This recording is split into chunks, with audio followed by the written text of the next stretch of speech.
What's up, champs? Welcome to another episode of the Keeping Karlsson Short Shifts Fantasy Hockey Podcast. I say them in any order that I friggin' want. My name is Ben Burnett. Joining me, as always, my pal and yours, Louis Ezekiel. Louis, my friend, how are you doing on this fine Thursday evening? Oh, I'm doing great. This isn't really hockey related, but got some exciting news yesterday. Making a new Mario Strikers game. I've been waiting 15 years for the chance to play again with a competitive online league and good community. So, not hockey, but something that Brian and I bonded over early was that we both had played that game pretty obsessively. So I'm hoping I can loop him in. I can't believe you haven't mentioned that you co-host a fantasy hockey podcast with a fellow Nintendo Switch owner. Am I not invited? What am I? Strike to liver? It's tough. But, it was one of the things that sort of elevated my profile with Brian, I feel like. So I'm not invited, though, just to clarify. You are absolutely invited to the Keeping Karlsson Ultimate Patron Mario Strikers Battle I'm just kidding. League or whatever it's called. Good. So in about, I guess, luckily this is coming out in the off season, so no one has to worry about the content running dry. The day school gets out for me. Incredible. Oh, that's exciting. It's so perfect. However, of course, we have a lot of stuff to get to tonight, so we'll switch topics, and jump right into the fantasy hockey content. Gotta start in Edmonton, where my cousin Brian, shouts out to him, he texted me oil gas tip earlier. And what a miraculously efficient headline to talk about David Tippett being fired by the Edmonton Oilers today. Been about 12 hours since that announcement, but I would bet you that Oilers fans are still out in the streets celebrating. It is hard to see for me. I mean, we've talked about the Oilers so much this year. It's hard to see this fixing their many woes, like their top-heavy roster construction, the goaltending.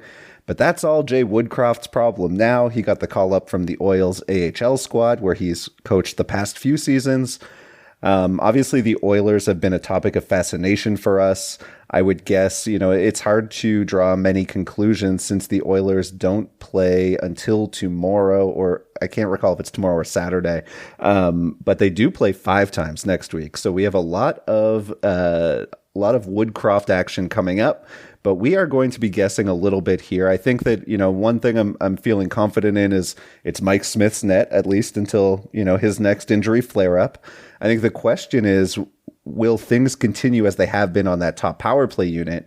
The Oil have been rotating Evander Kane and Zach Hyman on a top unit with McDavid, Draisaitl, Nugent Hopkins, and Evan Bouchard.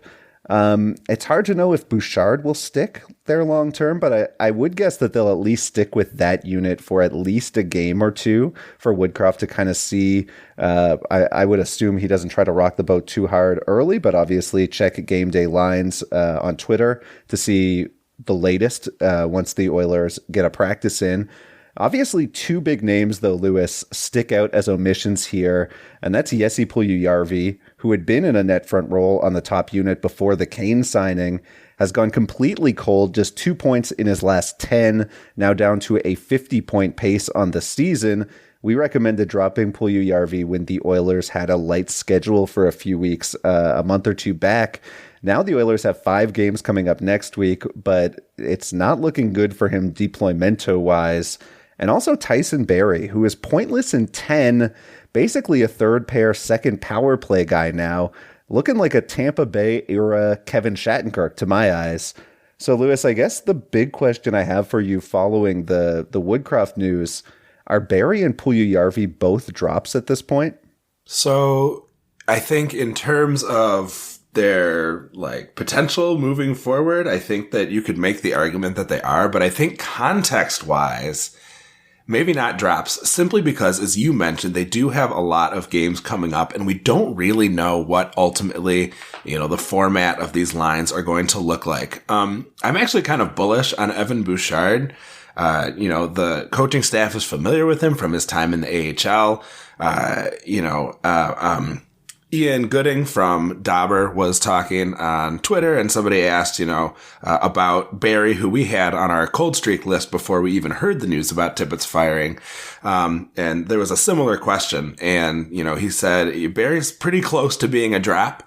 The only issue I have with it is, we're not 100% sure what things are going to look like. And with 5 games coming up, it could be worthwhile just in terms of volume to have him out there. If you can get 2 extra games from him compared to what you might get on another slot. Plus, so many waiver wires are pretty bereft of effective defensemen at this point. So maybe you hold on to him for another week. But certainly unless something significant starts to really turn around, I would not hesitate to drop Barry. And if Puljujarvi continues to be buried, I'd be happy to pull the trigger on him as well, if you haven't done it already during that light week that you mentioned.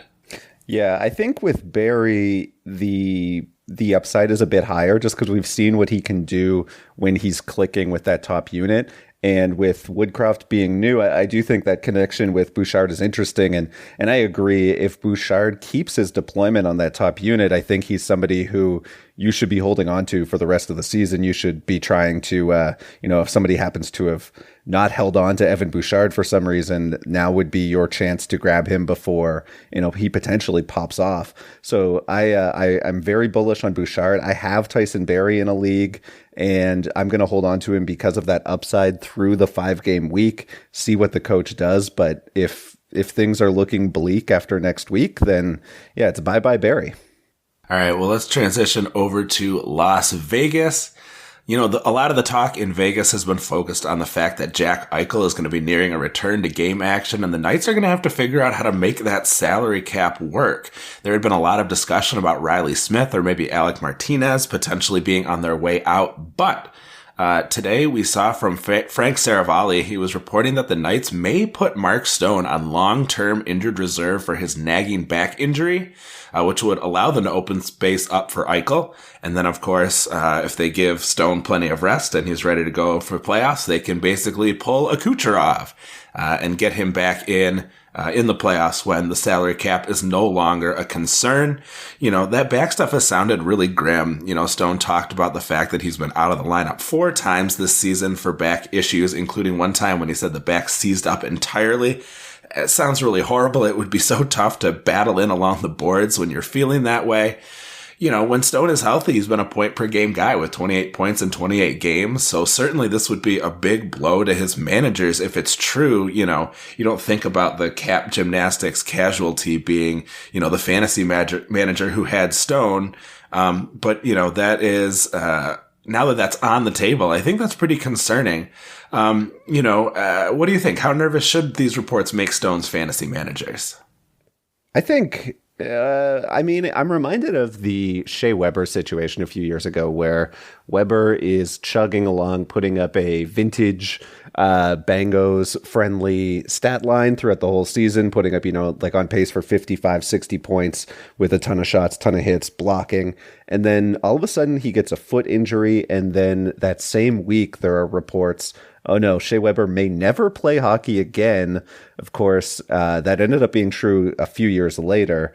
But certainly wasn't true at the time. I think that where there's smoke, there's fire. But in this case, I do think that we're still early in that process.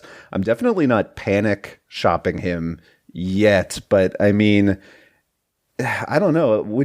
Are you more likely to want to go out and see if you can't purchase Stone for cheap off of someone, or would you be looking to sell if you had the opportunity? I'm curious to kind of hear how you would approach that, because I always really struggle with these dilemmas, and I think in this case I would lean towards holding off and staying away, just because the uncertainty is freaky.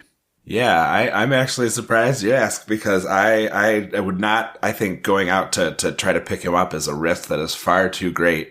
Unless you're trading, peanuts to pick him up, like somebody that you wouldn't care about and might ditch otherwise. And honestly, I think that if you can find someone better than, a 65 point player, that you can pick up, I might seriously consider that. I'm pretty nervous, about this news for a couple reasons. One, is that it does seem like the simplest and most straightforward route to solving this cap problem. pair that with the fact that really they're the only team that is pretty comfortably in a playoff spot in that Pacific Division. So they don't really need to, have Stone and Eichel probably in order to be successful.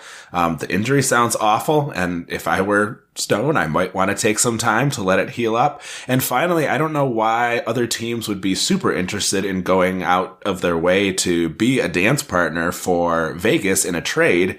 Vegas has had a very long and successful, in their short history, but they have a lot of examples of great opportunities where they've been able to go out and find someone to kind of work with them. And I think the league is sort of catching on to the fact that, we can't give Vegas all these free passes. They're doing quite well for themselves. So I think that they're going to be hard up to find someone who is super interested in taking one of these players off their hand to give them the cap relief they need. And the easy way to do it in-house is to say, hey, our player needs to heal up. We saw Kucherov do it last year, obviously very successfully for Tampa. So for all of those reasons, this news about Stone is pretty concerning to me and has me, if I were a Stone owner, I think I would be pretty concerned. I think you're making really great points, especially about how it is very convenient. What a convenient solution. Vegas, not one of those teams that has to fight and claw their way into the playoff picture necessarily, since they're in a weaker division. I think I'll push the one part that I'll push back on is this idea that teams are smart enough not to to throw them a life raft. I think, you go out and you try and get rid of Riley Smith or Alec Martinez. I think that you'll have buyers. It comes down to whether or not you want to make that decision.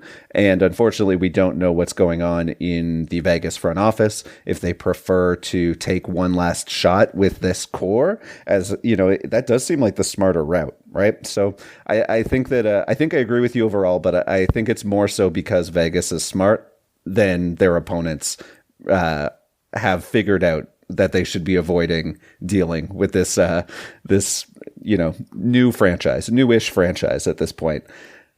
Let's hop over to Boston next, where a pair of missing players have the Bruins in a bit of a tizzy tonight. Patrice Bergeron out with a head injury. Still no word on how long he may miss, out indefinitely, while Brad Marchand missed the first of 6 games tonight, suspended for some pure shenanigans on Tuesday night. We talked about the Bruins because of the Tuukka Rask retirement, and as we were doing that, I guess Bradley was out making a fool of himself. I'm gonna go ahead and say it, Lewis.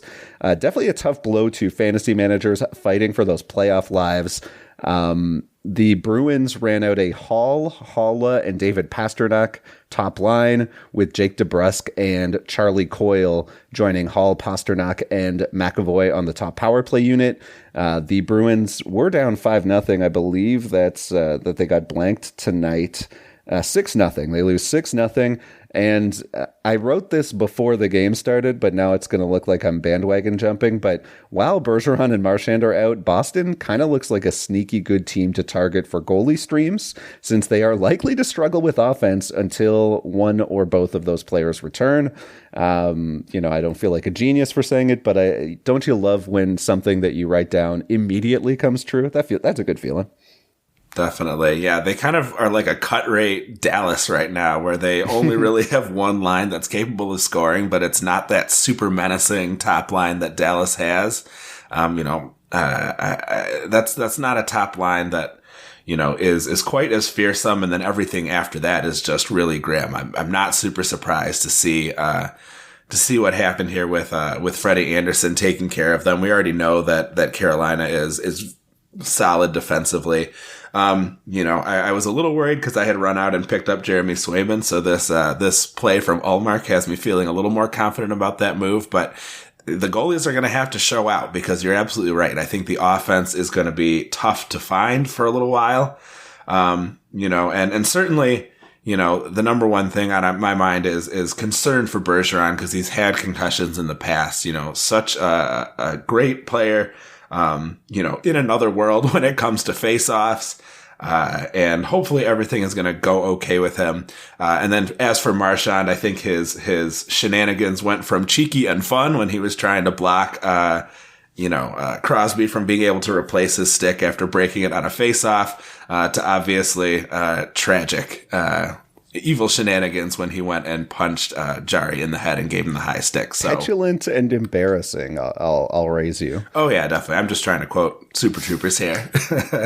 Sorry, Lewis. I think you make some really great points, and it's not a good start to the post Bergeron Marchand era, as short as it may be. I would love to see what Boston looks like with Pasternak as the lone remaining superstar. Just because I think he's a really interesting case of, or an example of, a player who has been with two studs his whole career until very recently when they shifted him off line one, and he's obviously been quite solid on line two, but having him sort of as the main driver on the team is a really interesting spot. All right, Ben, we're going to head into a break. We have a trio of hot streaks to talk about, and then a goalie who is hot or cold. It just sort of depends on a flip of the coin. You're listening to Short Shifts. Welcome back to Short Shifts. Lewis, we are into the streak section of the show, and I'm going to hand the microphone off to you to talk about a goalie who has been a little bit hot, a little bit cold, a little from column A, a little from column B.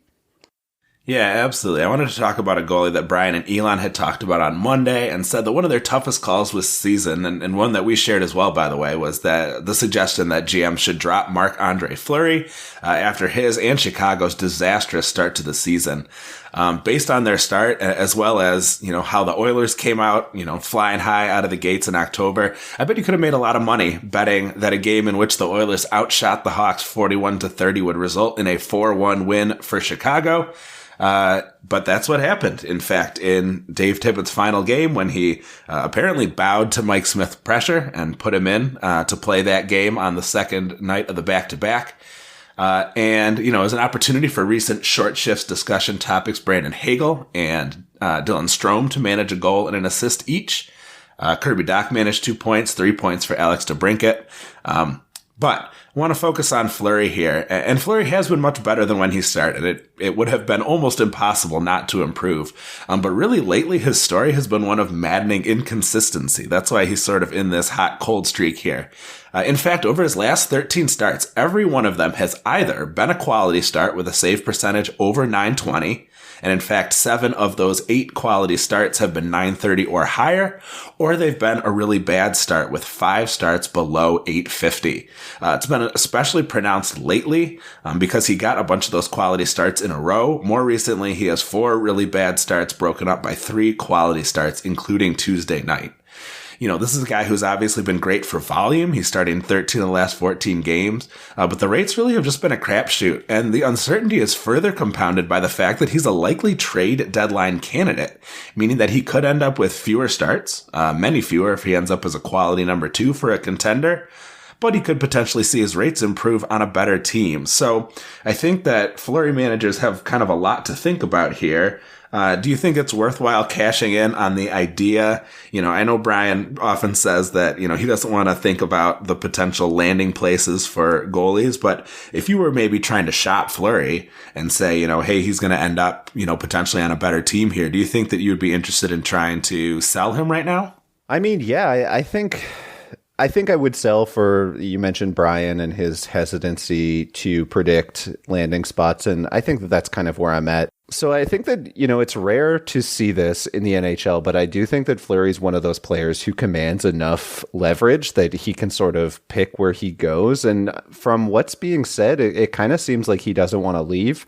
I also feel like Chicago is in a little bit of a tough predicament in terms of PR, and rightfully so, where I think that they are probably going to have to stick with some of their more likable and known players. They're having trouble selling tickets. So I wouldn't be shocked if he winds up staying. If I had Marc-Andre Fleury in any leagues, and I do not, I'd throw that at the wall to see if I can sell him for exactly that reason that you mentioned, of just like not wanting to bet on him going somewhere better. But ultimately, I think that's going to be a tough. I don't see that working in a ton of leagues, so I don't know how repeatable that type of advice is. But as it is, yeah, I think that I would be trying to get out from Marc-Andre Fleury if possible. All right, well, we have 3 more hot streaks that we want to get to and not a ton of time to do it. So let's have you jump over to Vancouver and talk about a streamer that you picked up who's on a nice little hot streak. Yeah, and not a ton to say here. We mentioned him on the cast Tuesday, but Oliver Ekman-Larsson is the number 1 player on our mutual keeper league in the league that I streamed him in. Put up 2 goals, 3 assists, 1 on the power play, 8 shots on goal, 4 hits, and 6 blocks in the last 3 games, playing over 22 minutes most of those nights, getting a majority of the power play time on ice with Quinn Hughes on the COVID list. It'll be interesting to see what look the Canucks go back to when Hughes is back in the lineup. I know that they flirted with a 3 forward, 2 defenseman look while Bo Horvat was dealing with some injuries. I know that Besser has missed some time as well. So yeah, I think if OEL stays hot, it'd be interesting to see if he can stick on that top unit. But I think for now, it's it's tough to recommend him. The Canucks only play once more this week. They play 3 times next week. So not a bad streamer, but just somebody who it's nice to see some signs of life from OEL. Yeah, definitely. There was all that talk about that crummy bag skate from early in the season. So good to see him, get his feet under him and get things really going in this nice little streak he's put together. I want to jump over and talk about a guy from Columbus who wasn't able to put anything on the board today. But in the previous 4 games, Gustav Nyquist had managed 2 goals, 4 assists, 6 shots, and 4 hits in those last 4 games. He's been getting power play 2 time, but he is playing with the red-hot Patrick Laine, who kept his point streak going today, and Jenner on line 1. We mentioned him on the hot streak section a few weeks ago, but with the caveat that Voracek would likely be coming back to reclaim his spot on the top line. But Columbus and Brad Larson have been pleased with what they've seen out of Nyquist, who is now up to 17 points in his last 18 games. I just want to give a little stick tack to Jakub Voracek for putting up his 2nd goal of the season today, obviously well known as a distributor. So a lot of people were wondering if he would end up with just, leading the team in points, but with only the 1 goal, he got his 2nd goal today. Good on you, Jakub. And I want to send you over to Ottawa to talk about our last hot streak of the night. Yeah, let's talk about one more Ottawa Senator, because how could we stop after, I think we're on a 5-episode streak of talking about the Sens somehow. Connor Brown, the latest player that we're going to talk about in Ottawa, but he's just been so good. I had to bring him up. 5 points in his last 3. The Sens, I suppose, were blank tonight though, so that's now 5 points in his last 4, and now 10 points over his last 11. That was point per game before tonight. With Batherson and Norris out though, he's been getting huge minutes, and on Tuesday night he played 6 minutes on the top power play unit. So I think now is the time to grab Brown as a stream. Don't get cute, I think, with this stream. Don't hold him if he struggles, but definitely not a bad hold if you picked him up for Ottawa's 5-game week 16. And Ottawa also plays 4 games, 2 of the next 3 weeks. So I guess it's time for McDavid to move over because there's a new Connor in town. It's downtown Connor Brown. Yeah, we're still going to be talking about, who's up top for Ottawa for the foreseeable future, as they are going to be on their 50 games in 100 nights odyssey that's going to be talked about so much this season. So hopefully you're not totally sick of the Senators talk, because we're still going to have reason to discuss them moving forward. But yeah, Connor Brown, definitely an interesting option. Obviously not a whole lot going on for the Sens tonight, but, they have been getting contributions from up and down the lineup during this busy week. So folks who have streamed in players like Alex Formanton, Adam Gaudette, Chris Tierney, putting up some points here and there for those teams for cheap off the waiver wire. So you love to see that, and that's how you win your fantasy week. Lewis, let me ask you this. If we were to do a commercial for short shifts talking about how, all the Sens games coming up, what about this for a tagline? We'll talk some Sens into you. I like that. I was sort of struggling with trying to come up with a 101 Ottawa Knights Nailed it. No, I think we both landed it. So, Lewis, yeah, leave it in. Lewis, that's all the time that we have for tonight. Thank you so much for hanging out with me, and thank you all for listening. Lewis, I will see you next Tuesday. I'm hoping it's another fine evening. Yeah, I'm hoping it's a fine evening for me because we're going to be going head to head. So one of us is going to be leaving that week sad. Thanks everybody for joining us. Please give us a follow at Short Shifts KK. We would love to answer your questions or interact and talk about Mario Strikers or fantasy hockey or whatever. Brian and Elon can be found at Keeping Carlson. Dave Benton of the Stream Scheme is at NHL Stream Scheme. Definitely give a follow to the Game Day suite of accounts at Game Day Lines, at Game Day Goalies, and at Game Day News. Visit the great sites where we research our episodes at Yahoo, Frozen Tools, and Natural Stat Trick. Our intro and outro music was created by Pat Roach, and until we see you next time, play smart and keep your shifts short.